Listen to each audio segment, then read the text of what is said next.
இது இப்படி மடிச்சுட்டு இதை இப்படி தட்டினா வச்சு எடுத்துக்கணும்.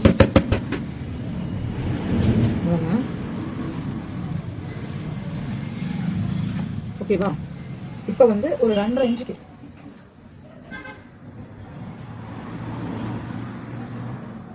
மேல இருந்து ஒரு 2 இன்ச்சு 2.25 1/4 இன்ச்சுக்கு நம்ம தையல் விடுவோம் இல்லைங்களா? 2.25 இல்லைன்னா 3 வச்சுக்கோங்க. 3 இன்ச்சு இங்கேயும் 3 இன்ச்சு 3 இன்ச்சில் நாட்டு ஃபிக்ஸ் பண்ணிக்கோங்க. பாருங்க இங்கே வச்சிருக்கேன்.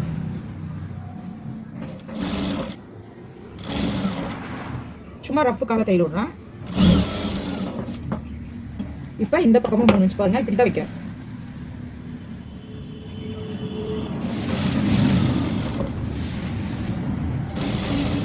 ஓகேங்களா?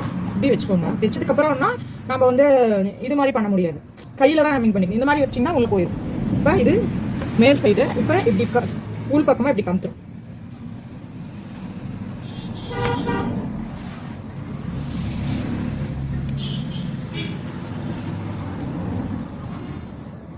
இந்த முடிஞ்ச அளவுக்கு பின் போட்டுக்கோங்க. பின் போட்டுக்கோங்க. பின் போட்டீங்கன்னா உங்களுக்கு தெளிவா தெரியும்.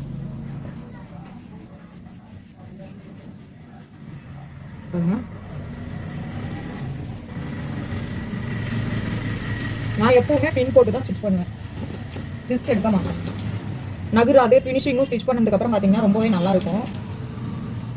நான் ஸ்டிச் பண்ணி திருப்பினதுக்கு அப்புறம் பாருங்க காட்டுறேன். நம்ம இப்போ வந்து நெக்குக்கு தான் நம்ம ஸ்டிச் பண்ண போறோம். அதனால நெக்கை சுற்றி நீங்க போட்டுக்கோங்க. இது வரைக்கும் போட்டுக்கோங்க. இப்படி போட்டுக்கோங்க, கரெக்டாக இருக்கும். பாருங்க இது எந்த இடத்துல இருக்கோ கரெக்டா. இது 1/4 இன்ச்சு நம்ம வந்து தையல் விடுறதுக்கு வேணும். அதனால லைனிங் கொஞ்சம் மேலே ஏற்றிக்கோங்க. ஏன்னா ஜாயின் பண்ணுவோம் இல்லைங்களா, அதுக்கு வேணும்.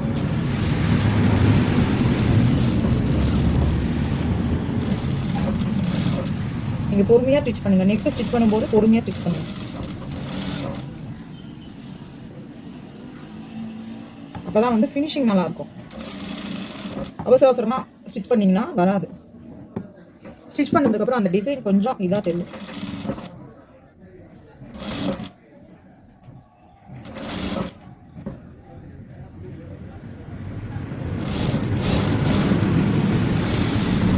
ஓகேங்களா? இப்போ இது கரெக்டா இருக்கா இல்லையான்னு செக் பண்ணிட்டு நீங்க கட் பண்ணிக்கோங்க.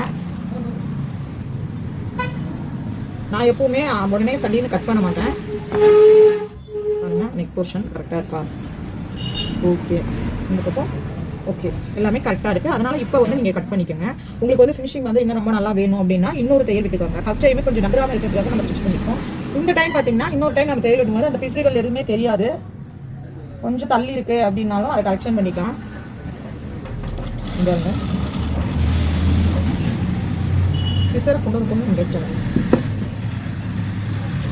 எங்கேயும் நகராத மாதிரி ஃபினிஷிங் அப்போ தான் நல்லா இருக்கும். உங்களுக்கு வந்து இது ஸ்டிஃப்னஸாக இருக்கணும்னா இன்னொரு கிளாத் போட்டுக்கா, இல்லைனா லைனிங் வந்து இது மேலே வச்சு லைனிங்ல கேன்வாஸ் வச்சு அயன் பண்ணிக்கணும்.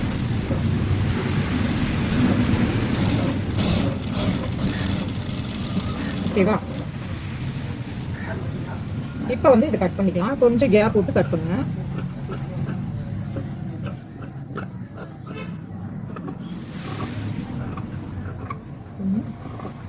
ஓகேங்களா? இப்போ வந்து நம்ம பீஸில் கட் பண்ணிக்கலாம். இந்த மாதிரியும் பண்ணலாம், இல்லைன்னா ரொம்ப ஷார்ப்பாக நீங்கள் கட் பண்ணீங்க அப்படின்னா ஃபினிஷிங் பார்க்க ரொம்ப நல்லா இருக்கும். இந்த மாதிரி